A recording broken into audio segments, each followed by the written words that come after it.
Salut tout le monde, j'espère que vous allez bien. Aujourd'hui on se retrouve pour une nouvelle vidéo top. Alors vous l'aurez remarqué, en ce moment les vidéos sont de moins en moins peut-être ponctuelles, peut-être de moins en moins travaillées.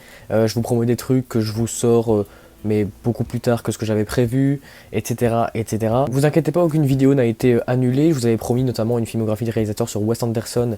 Elle sortira, alors pas la semaine prochaine, puisque la semaine prochaine ce sera le point ciné sur le mois d'octobre.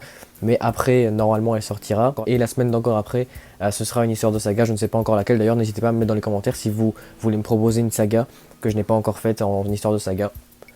Voilà. Mais bref, je m'éloigne du sujet principal de la vidéo. La partie 2 du top 25 des films James Bond. Alors j'ai proposé la partie 1 il y a 2 semaines sur la chaîne. N'hésitez pas à aller la voir où je vous montre mes films préférés, enfin mon classement des films James Bond de la 25e à la 11e place. Et du coup aujourd'hui on se retrouve pour le top 10, pour mes 10 films James Bond préférés. C'est aussi simple que ça, j'ai rien d'autre à ajouter. C'est parti, on commence. Je sais pas si vous vous en souvenez, mais lors de la dernière vidéo, j'avais parlé de tous les acteurs James Bond, au moins pour un film, sauf un. Il y en a un que j'ai pour l'instant épargné, mais qui est l'acteur du James Bond qui est à la 10e place. Je parle bien sûr de Daniel Craig et du film Quantum of Solace.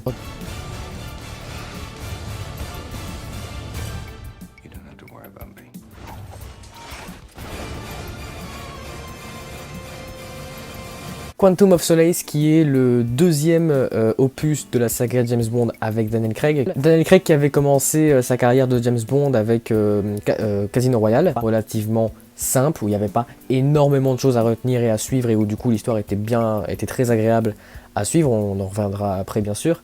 Quantum of Solace c'est très différent, le film est beaucoup moins long, c'est d'ailleurs l'un des films des James Bond les plus courts, si ce n'est le plus court de tous. Et pourtant, l'histoire est extrêmement remplie de détails, l'intrigue est vraiment pénible à suivre. Pour un James Bond, c'est pas une première, mais là je trouve que vraiment c'est abusé. Pour un film de 1h45-50, franchement, surtout pour un James Bond, pour un film d'espionnage comme ça, je trouve ça dommage qu'on perde le spectateur comme ça, avec une histoire franchement pas chiante, hein, mais difficile à suivre. C'était très rare avant ce film-là qu'il y ait des liens effectués entre différents films James Bond. Par exemple, les films avec Sean Connery, c'était tous des films plus ou moins indépendants. Vous pouviez très bien voir Opération Tonnerre sans voir Goldfinger et comprendre l'histoire. Il n'y a jamais vraiment eu de suite logique. Il y avait des fois peut-être un ou deux clins d'œil, mais c'est tout. Là, Quantum of Solace fait quand même pas mal de liens, établit pas mal de liens avec Casino Royale qui est le film précédent.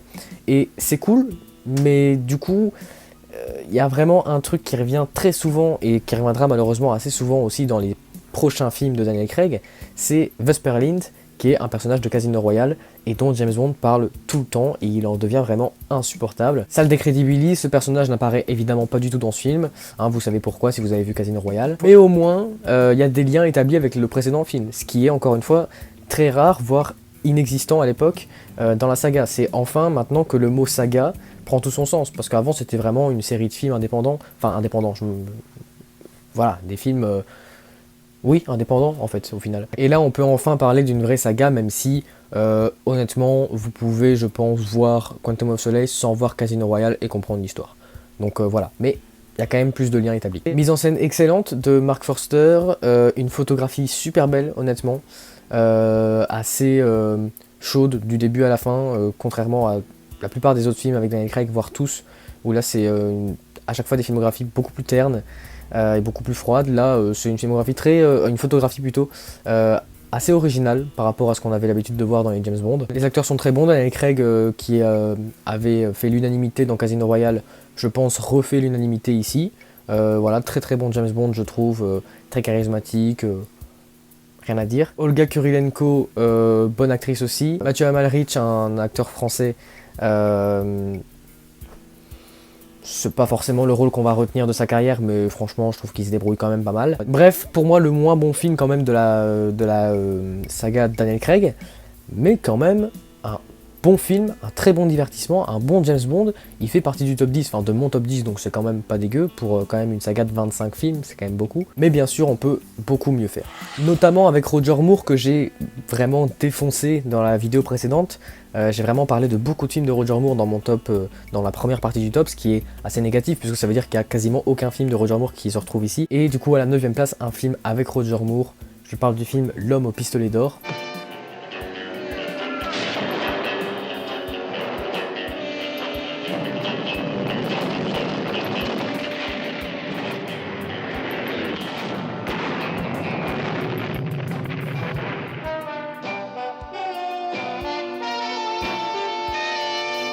qui est assez sous-coté, je trouve. Honnêtement, avant de voir le film, je me suis dit, enfin quelque chose qui va vraiment me plaire, qui va se démarquer par rapport à mes goûts cinématographiques de base. Je fais bien sûr allusion à Christopher Lee, qui est un de mes acteurs préférés, un des meilleurs acteurs de l'histoire du cinéma, et qui joue le grand méchant dans ce film. Scaramanga, du coup, le personnage le plus intéressant du film et qui est malheureusement sous-exploité, on sait au final pas grand chose de lui, on le voit pas énormément, on le voit un peu quand même, mais franchement pas assez. Franchement, les scènes avec Scaramanga sont vraiment les meilleures scènes du film pour moi, parce que Christopher Lee dégage un charisme incroyable, mais bon, ça c'est un secret pour personne.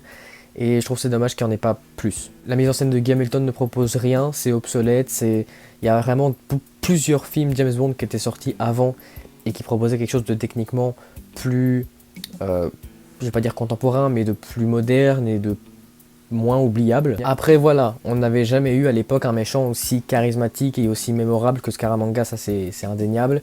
James Bond est comme d'hab un bon personnage, sans plus j'ai envie de dire, mais voilà, c'est vraiment Scaramanga qui fait le film. Je vais pas vous mentir, moi quand je pense à L'Homme au pistolet d'or, je pense pas à James Bond, je pense à Christopher Lee. Bien sûr le casting est génial, Roger Moore et Christopher Lee, bah voilà, un mot que j'ai déjà utilisé plusieurs fois pour parler de L'Homme au pistolet d'or, mais deux acteurs extrêmement charismatiques. Un film qui se démarque un peu de la plupart des autres James Bond, notamment grâce à Christopher Lee évidemment, grâce à l'espace où se déroule le film aussi. Bref, je savais que j'allais aimer ce film plus que la plupart des autres et je me suis pas trompé. Merci Christopher Lee, c'est vrai que si ça n'avait pas été lui, j'aurais sûrement moins aimé. Maintenant, à partir de la 8ème place, on commence vraiment à rentrer dans des très bons films, vraiment dans les meilleurs des meilleurs James Bond. Et on va parler maintenant d'un film dans lequel James Bond est interprété par un acteur qui n'a joué que 2 fois l'espion britannique. Un acteur qui ne m'avait pas vraiment convaincu dans son premier film, mais qui pour le deuxième du coup m'avait vraiment surpris. Je parle bien sûr de Timothy Dalton pour le film Permis de tuer.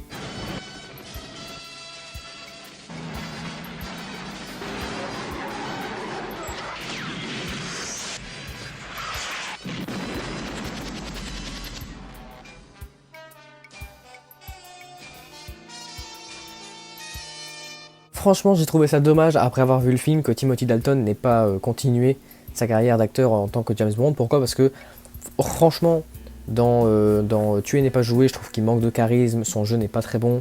Et dans Permis de tuer, c'est vraiment tout l'inverse. Il est charismatique, il joue bien, bon, c'est pas non plus, voilà, c'est pas digne de Sean Connery ou même de Roger Moore, mais franchement, je trouve qu'il se débrouille bien mieux qu'avant. Et du coup, le fait qu'il arrête juste après, j'ai trouvé ça dommage parce qu'on aurait vraiment pu commencer vraiment une belle saga.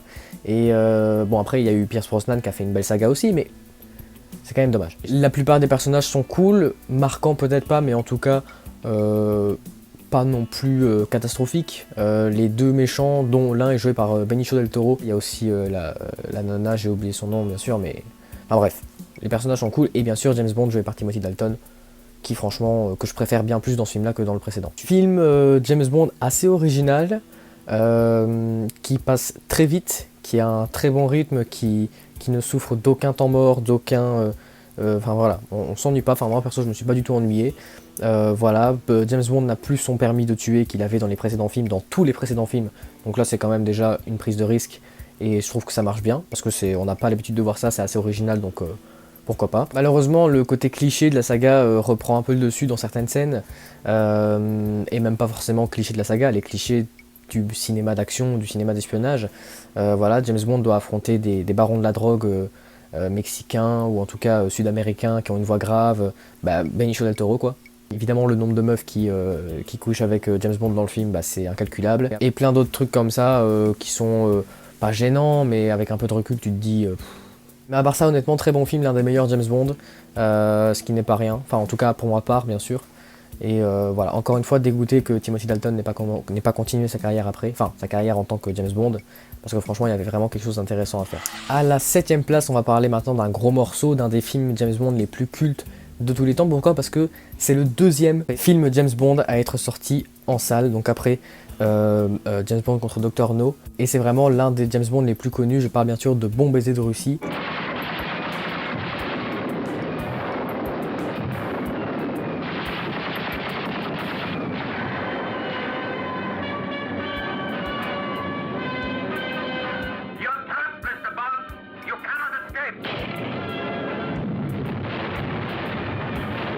Honnêtement, quand j'ai découvert les premiers James Bond, donc j'ai commencé par Dr. No bien sûr, j'avais bien aimé sans plus. Honnêtement, bon film, mais voilà, je m'attendais peut-être à mieux.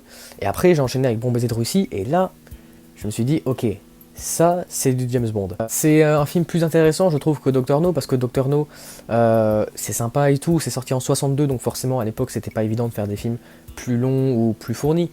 Mais franchement, celui-là est sorti, je crois, 2 ans plus tard, donc en 64, et franchement, c'est bien plus intéressant, il y a beaucoup plus de personnages, l'intrigue est beaucoup plus intéressante au niveau de l'intrigue en elle-même, en fait. Il y a beaucoup plus de trucs à suivre, c'est plus captivant. Même le personnage de James Bond est plus intéressant, bref, le film en lui-même, en tout cas au niveau du scénario, est franchement plus efficace que Dr. No.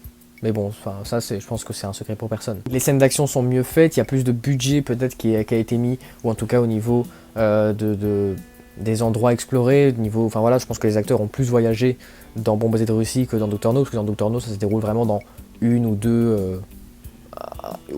ou deux lieux grand max. Le méchant de Robert Shaw est génial, le James Bond de Sean Connery, bah c'est le James Bond de Sean Connery, j'ai évidemment rien à dire. Peut-être un problème de rythme encore, c'est vrai que là c'est un film, on passe d'un Dr. No qui dure peut-être un peu moins de 2 heures à un Bon baiser de Russie qui dure 2h10 ou même plus, et peut-être un problème de rythme au niveau surtout des scènes d'action qui sont peut-être pas assez nombreuses, des discussions entre les personnages qui prennent beaucoup trop de place. Donc voilà, ça c'est un peu dommage, ça casse un peu le rythme, et c'est un peu quand même le seul gros défaut du film, parce que pour le reste, bah, c'est un film cultissime, c'est un très bon film, et j'ai rien d'autre à dire, je veux dire...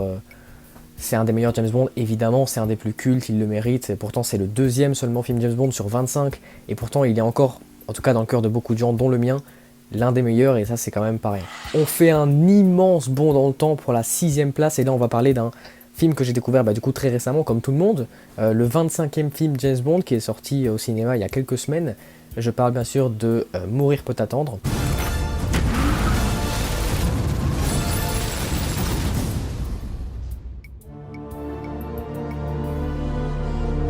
Ah, on l'a attendu celui-là, hein. Ça fait des mois et des mois, voire même des années, ça fait 1 an et demi je crois qu'on l'attend, même plus. À cause du Covid, évidemment, il a été reporté énormément de fois, c'est le premier film à avoir été reporté à cause du Covid. Mais il est enfin là, on a enfin pu le voir, et franchement, est-ce qu'il est décevant? Franchement non. Est-ce que ça valait le coup d'attendre 2 ans? Ça je sais pas, c'est peut-être plus discutable, mais...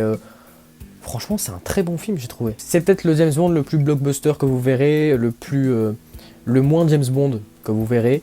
Voilà, ça dure 2h30, 2h40 même, il y a beaucoup d'action, il y a beaucoup d'effets spéciaux, beaucoup d'effets visuels, c'est extrêmement différent de ce qu'on avait l'habitude de voir avant. C'est vraiment un James Bond à part, je trouve. Après voilà, moi j'ai toujours aimé les blockbusters, les Marvel, tout ça, donc j'ai pas à me plaindre. Mais je comprends que ça puisse ne pas aimer aux plus grands fans de la saga, ce qui n'est évidemment pas mon cas. Comme dans un vrai blockbuster, aka Avengers Infinity War ou même plein d'autres, il y a énormément de personnages, et malheureusement, tous n'ont pas le temps d'être développés. En fait, si, ils auraient le temps d'être développés ou d'être un peu plus approfondis, parce que le film dure quand même 2h40, mais malheureusement, voilà, il y a quelques personnages qui auraient pu être intéressants et qui sont d'ailleurs joués par des acteurs géniaux, qu'on voit peut-être 5-10 minutes. Ana de Armas, par exemple, on la voit vraiment 5 minutes. Je m'attendais pas à voir Blofeld joué par Christophe Waltz, je m'attendais pas à ce qu'il soit présent dans le film. Il était là, c'est déjà cool, mais franchement, quitte à le mettre, c'est Christophe Waltz, mettez-le plus que 5 minutes, hein, aussi. Même Rami Malek, qui est le grand méchant du film, eh ben, on le voit quasiment pas. On le voit un peu au début, un peu à la fin. Et c'est tout, franchement, ça aussi c'est extrêmement dommage, parce que c'est un méchant qui était tellement intéressant, puis Rami Malek, c'est un acteur qui est extraordinaire, donc voilà. Au niveau des personnages, le film a un peu merdé. Mais malgré un temps d'apparition beaucoup trop court, les acteurs sont géniaux. Rami Malek, Ana de Armas, Lashana Lynch, et bien sûr Daniel Craig, Ralph Fiennes, tout le monde, Christophe Waltz aussi, bref. Voilà, ça, y a rien à dire, casting extraordinaire, comme depuis le début de la saga avec Daniel Craig. Évidemment, en 2h40, il y a beaucoup de rebondissements, c'est très divertissant, on s'ennuie pas. Pourtant, c'est très long, hein, c'est un film qui dure vraiment 2h40, donc c'est assez conséquent comme durée. Mais franchement, non, on s'ennuie pas du tout. La fin du film est extraordinaire, mais vraiment, je ne veux pas qu'il y ait de suite. Je sais qu'il va y avoir une suite, les castings sont ouverts depuis pas mal de semaines. Non, je ne veux pas. Bref, le film est encore au cinéma à l'heure où on se parle, donc n'hésitez pas à aller le voir bien sûr, surtout si vous aimez bien James Bond. Franchement, un des meilleurs James Bond pour moi. On refait un énorme bond dans le temps pour revenir dans les années 60 avec le seulement 3e film James Bond encore avec du coup Sean Connery, qui m'a du coup encore plus emballé que Bombay de Russie à l'époque où j'ai découvert les premiers James Bond, et où je me suis vraiment dit ça, il va falloir beaucoup de films James Bond pour le dépasser, et j'avais raison. Je parle du film Goldfinger.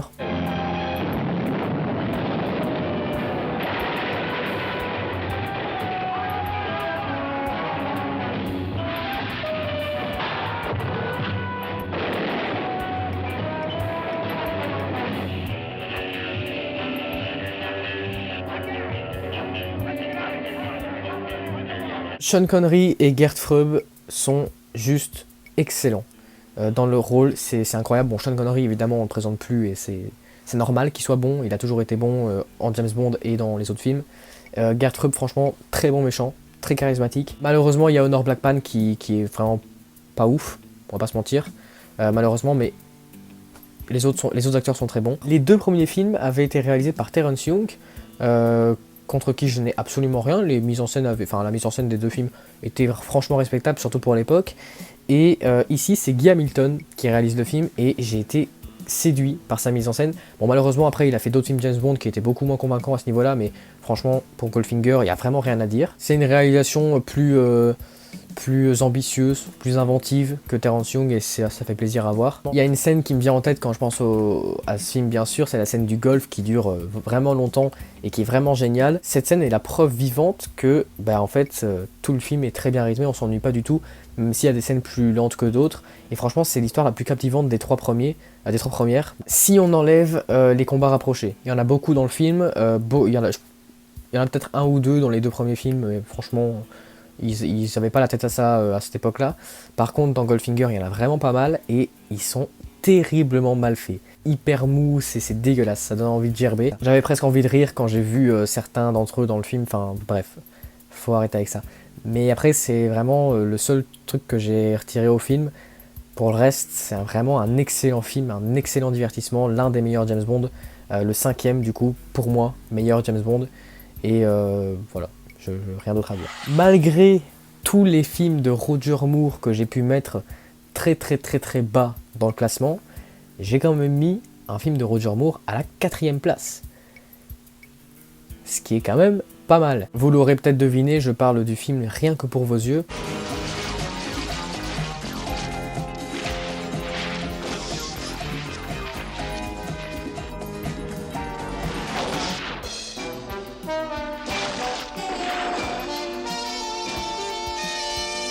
Ce film aussi m'a littéralement conquis, l'histoire, je suis tombé amoureux de l'histoire.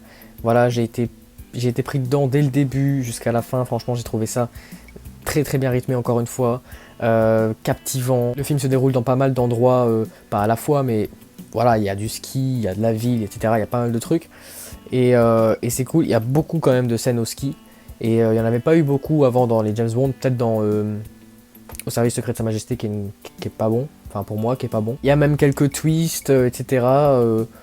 Des méchants sympas, franchement non, rien à dire sur ça. On était clairement à l'époque sur la meilleure réalisation de la saga. Bon après évidemment il y a eu d'autres trucs, mais malgré l'excellente mise en scène de Guy Hamilton dans Goldfinger, là c'est John Glenn qui s'y colle et sa réalisation est juste parfaite. Il y a des scènes sous-marines, ce qui n'avait jamais été le cas avant. Il y a les scènes de course-poursuite en ski qui sont incroyablement bien faites, on s'y croirait vraiment. Même les courses-poursuites en voiture et tout, enfin bref, rien à dire sur sa mise en scène, c'est juste parfait. Là où j'ai un reproche à faire, c'est peut-être au niveau du scénario, au niveau des transitions entre les différents lieux dans lesquels se déroule l'histoire, qui sont, enfin franchement ces transitions-là sont vraiment beaucoup trop rapides. Il y a un moment du film où t'es dans une patinoire en Italie au ski, et tu te retrouves dans une ville grecque au soleil, au chaud, en vraiment 10 secondes. Il y a, évidemment on le sait qu'il va aller en Grèce et tout, mais vraiment 10 secondes après quoi. Et ça c'est vrai que c'est un peu, tu te dis bon, c'est pas un film en fait, c'est des morceaux de film. Et le film fait ça plusieurs fois, hein, pas que avec cet exemple là, et c'est un peu dommage. Mais pour le reste c'est vraiment un film encore une fois extraordinaire, je m'attendais pas du tout à être surpris par ce film là, franchement quand j'ai lancé un nouveau Roger Moore, je me suis dit bah ça va être comme les autres films de Roger Moore, c'est-à-dire pas extraordinaire, mais bon, sympathique. Je m'attendais vraiment pas à tomber sur un film qui allait être au final au pied du podium. Podium, maintenant, à la 3e place du coup. Donc pour la 3e place, pour la 3e marche du podium, sur 25 films encore, je précise, donc c'est vraiment Voilà, c'est pas rien. Vous l'aurez compris, il reste 3 films de Daniel Craig, les 3 seuls films dont j'ai pas encore parlé. Et à la 3e place, j'ai mis le film Spectre.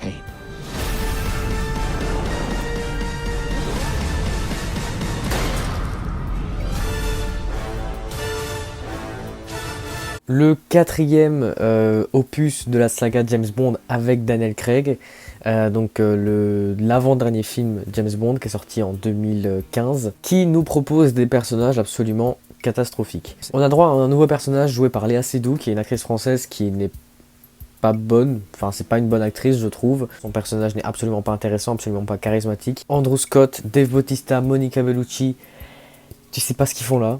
Ils sont là parce que ouais c'est cool, donc forcément le casting fait plus rêver et donc voilà, mais leur personnage non. Pour le reste, honnêtement, j'ai pas grand chose à dire, encore une fois comme pour Quantum of Solace. Visuellement très agréable à regarder, la photographie notamment. Tous les acteurs sont excellents, si on enlève Léa Seydoux. Christophe Valls arrive dans la saga, c'est un de mes acteurs préférés, c'est un acteur absolument extraordinaire.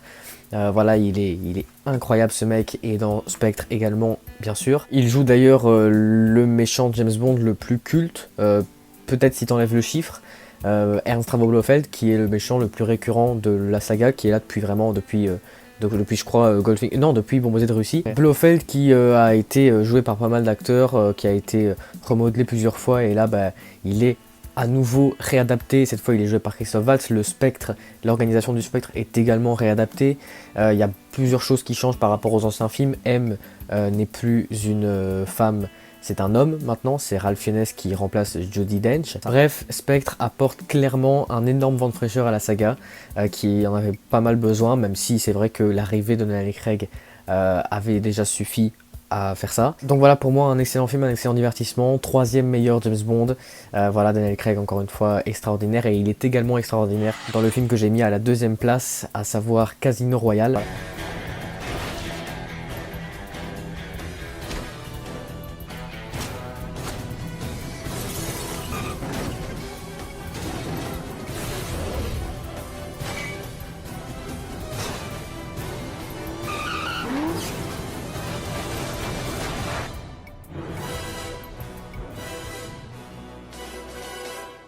Qui est, vous le savez sans doute, le premier film de Daniel Craig en tant que James Bond, et le film qui a révélé Daniel Craig aux yeux du grand public. Il n'avait pas fait grand chose avant. Il joue ici dans un film qui est pour moi un véritable chef-d'œuvre des films de divertissement, des films d'action, des films d'espionnage. Franchement, si on enlève Sean Connery, et encore, je trouve que Daniel Craig est vraiment le meilleur acteur ayant joué James Bond.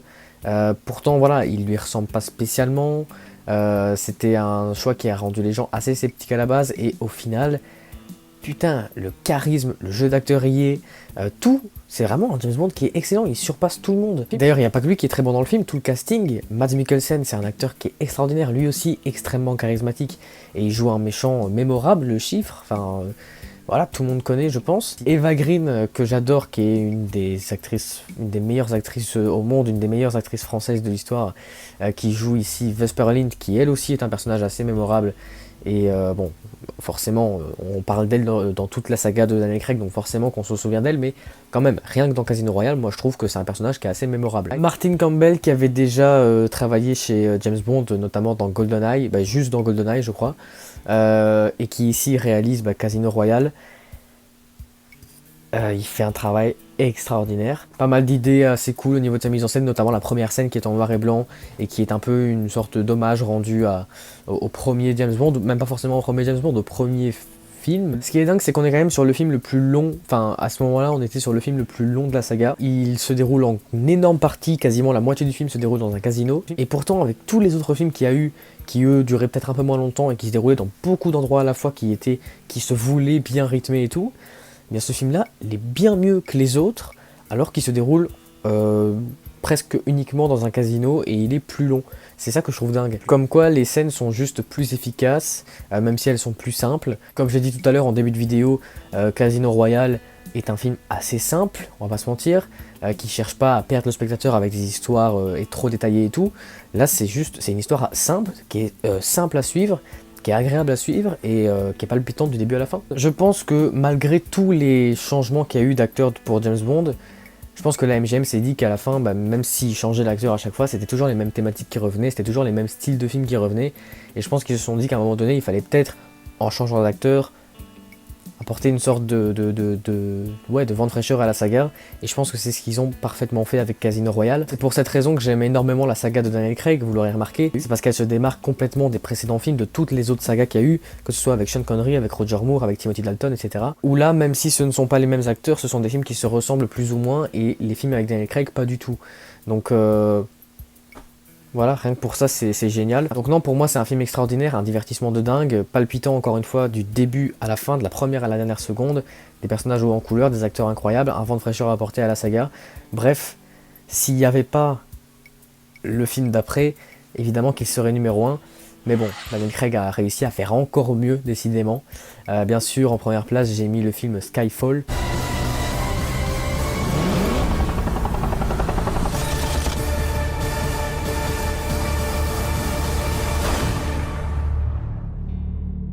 Troisième opus de la saga de James Bond avec Daniel Craig, et là aussi pour moi un véritable chef-d'œuvre, évidemment le meilleur James Bond incontestablement, comme pour beaucoup de gens d'ailleurs je pense. Contrairement à beaucoup d'autres films James Bond, il y a des scènes dans ce film qui sont imprévisibles, tu t'attendais vraiment pas à ce qu'elles arrivent, elles sont osées, elles sont presque dangereuses vis-à-vis du public.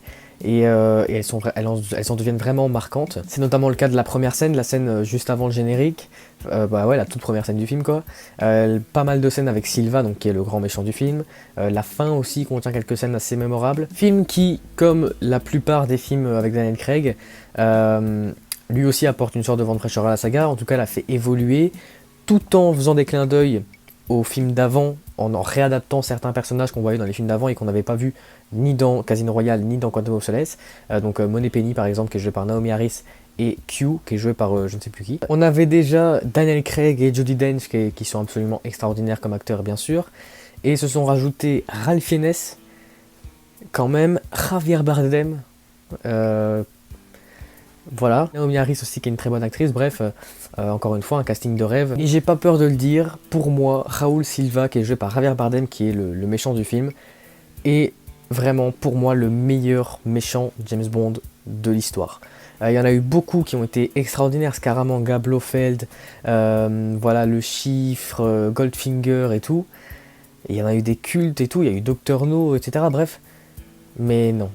Silva c'est vraiment le number one. Il fait flipper physiquement, il a des méthodes, des pratiques qui sont vraiment... voilà, quand même. Hein. Il est extrêmement charismatique, puis c'est Javier Bardem qui le joue, donc là aussi voilà, ça joue. Donc non, pour moi c'est un personnage extraordinaire qui est joué par un acteur incroyable. Et pour moi c'est vraiment le meilleur méchant de toute la saga James Bond. Et bah, d'ailleurs le film est pour moi le meilleur de toute la saga James Bond. Et non franchement ce film est un chef d'œuvre, c'est incroyable. Et même la musique du générique qui est chantée par Adele qui est extraordinaire. Tout le monde la connaît cette chanson aussi. Enfin bref, tout est parfait dans ce film et... rien à dire.